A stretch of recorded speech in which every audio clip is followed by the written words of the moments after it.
এ কিরে একা একা জঙ্গল কি করস? এটা তো ভূতের এলাকা। কি আর ভূত ভূতের দিকে ডরায় তুই কে তাহলে ভূত? ডরাইছে আরে মিয়া আমি মজা করছি মিয়া কি আর ভূত ভূত বলতে কিছু আছে দেড় মনে কাল ভূত দেখুনি সাথে এটাকে তুই বিশ্বাস করস? হ্যাঁ বিশ্বাস করি তো মানুষ তো আছেই তাহলে ভূত আছে। হ্যাঁ হ্যাঁ তুইও ডরাইছ, ভূতে জন আছে মানুষ তাহলে আছে, বুঝছাল?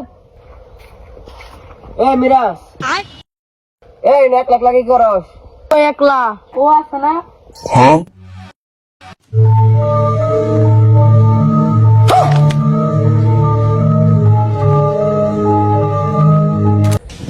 ভাই কি কখন ছিলেন কোন